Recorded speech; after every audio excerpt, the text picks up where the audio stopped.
Friends, இன்றைக்கி நம்ம Chettinad style நண்டு குழம்பு எப்படி செய்யலான்னு பார்க்கலாம். அதுக்கு தேவையான மசாலா அரைச்சி எடுத்துக்கலாம்.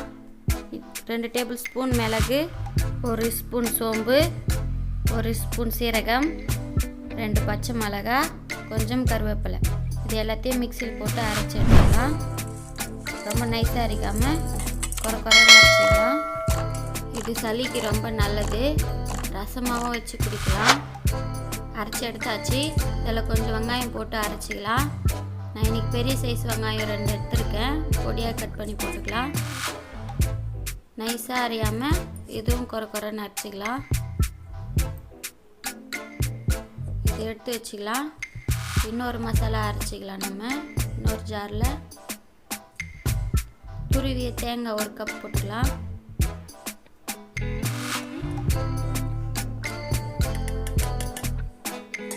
கசகசா இல்லைன்னா 4 முந்திரி பருப்பு போட்டுக்கலாம். நல்லா நைஸாக அரைச்சி எடுத்துக்கலாம். கொஞ்சம் தண்ணி ஊற்றி அரைச்சி எடுத்தாச்சு. இப்போ நம்ம நண்டு கழுவிக்கலாம். நான் இன்றைக்கி 1 கிலோ நண்டு வாங்கியிருக்கேன். கடல் நண்டு நல்லா கழுவி வச்சுருக்கேன். இப்போ இதுக்கு மசாலா நம்ம ரெடி பண்ணிக்கலாம். ஒரு பாத்திரம் வச்சு 4 ஸ்பூன் எண்ணெய் விட்டுக்கலாம். இப்போ தான் நம்ம சேனலை ஃபஸ்ட் டைம் பார்க்குறீங்கன்னா மறக்காமல் சப்ஸ்கிரைப் பண்ணுங்கள். பெல் பட்டனையும் கிளிக் பண்ணுங்கள். 1 டேபிள் ஸ்பூன் கடுகு போட்டுக்கலாம். கடுகு பொரியறதுக்கு முன்னாடி 1 ஸ்பூன் சோம்பு போட்டுக்கலாம். கொஞ்சம் வெந்தயம் போட்டுக்கலாம். நல்லா பொரிஞ்சதும் 10 பல் பூண்டு பாதியாக கட் பண்ணி வச்சுருக்கேன். அது போட்டுக்கலாம்.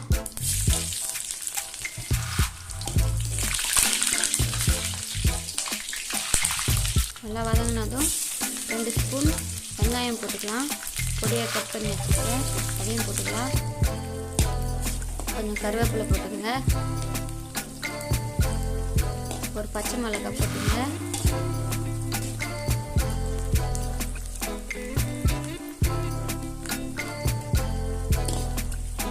இதுக்கு சின்ன வெங்காயம் தான் நல்லாயிருக்கும் சளிக்கு, இல்லைன்னா பரவாயில்ல.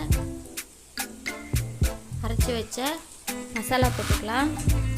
எண்ணெய் பசை போகிற வரைக்கும் நல்லா வதக்கிடலாம்.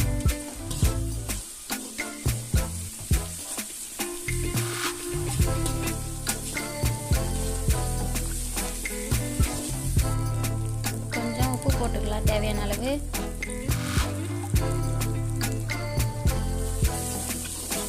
இதில் நம்ம மிளகு, அப்புறம் மஞ்சள் தூள், சின்ன வெங்காயம்லாம் போடுறதால சளி நல்லா எடுத்துடும். கொஞ்சம் கருவேப்பிலை போட்டுக்கலாம். 1 டேபிள் ஸ்பூன் இஞ்சி பூண்டு பேஸ்ட்டு போட்டுக்கலாம். நல்லா வதக்கிடுங்க. நல்லா வதங்கின பிறகு 2 சைஸ் தக்காளி கட் பண்ணி வச்சுருக்கேன். பெரிய சைஸ் தக்காளி, அதையும் போட்டுக்கலாம். போட்டு நல்லா வதக்கிடலாம். எண்ணெய் பசை போகிற வரைக்கும் நல்லா வதக்குங்க. அப்போ தான் டேஸ்ட் நல்லா கொடுக்கும். இதில் நம்ம மஞ்சள்தூள் கொஞ்சம் அதிகமாகவே போட்டுக்கலாம். ஏன்னா அப்போ தான் சளி நல்லா எடுக்கும். 1 டேபிள் ஸ்பூன் மஞ்சள்தூள் போட்டுக்கிறேன். 1 டேபிள் ஸ்பூன் தனியாத்தூள், 1 டேபிள் ஸ்பூன் மிளகாய்த்தூள். உங்களுக்கு தேவையான அளவு மசாலா போட்டுங்க. நான் இன்றைக்கி இது வரைக்கும் போடுறேன். நல்லா எண்ணெய் பசை போட்டோன்னு வதக்கிட்டு இன்றைக்கி நான் 2 கிளாஸ் தண்ணி ஊற்றிக்கிறேன். உங்களுக்கு தேவையான அளவு ஊற்றிக்கங்க.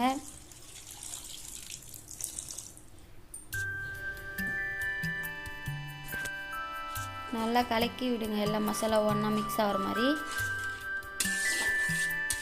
இப்போ நான் ஒரு மூடி போட்டு மூடி வச்சுருங்க. நல்லா கொதிக்கட்டும். நல்லா கொதிச்சுக்கிது. நல்லா கிளறி விட்டுடலாம்.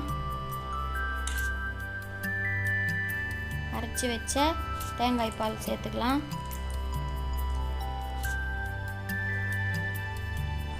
நல்லா கிளறி விட்டுருங்க. நம்ம தேங்காய் பால் ஊற்றுறதால கொஞ்சம் மசாலா நம்மளுக்கு கெட்டியாக கிடைக்கும். டேஸ்ட்டும் சூப்பராக இருக்கும். வீட்டில் ட்ரை பண்ணுங்கள். ஓரளவு கொதிச்சிடுச்சு. இன்னும் கொஞ்சம் நேரம் கொதிக்கிட்டோம். மசாலா நல்லா கெட்டியானதும் நம்ம நண்டு சேர்த்துக்கலாம். கெட்டி ஆயிடுச்சு. இப்போ நம்ம நண்டு சேர்த்துக்கலாம்.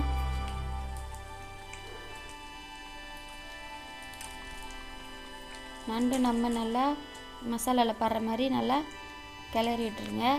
அதான் மசாலா அது உள்ள இறங்கும், டேஸ்ட்டும் நல்லாயிருக்கும்.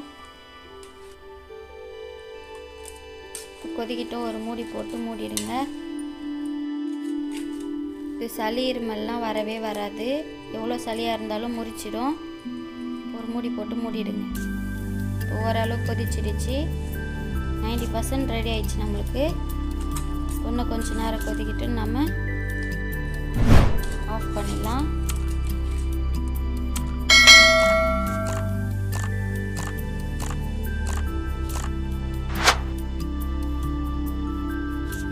நல்லா கெட்டி ஆயிடுச்சு. இப்போ நம்ம கொஞ்சமாக லாஸ்ட்டாக கருவேப்பிலை போட்டுக்கலாம். அவ்வளோதான். இன்னும் 10 நிமிஷத்தில் நம்ம இறக்கிடலாம். ரெடி ஆயிடுச்சு நம்மளுக்கு நண்டு குழம்பு. தேங்க்ஸ் ஃபார் வாட்சிங்.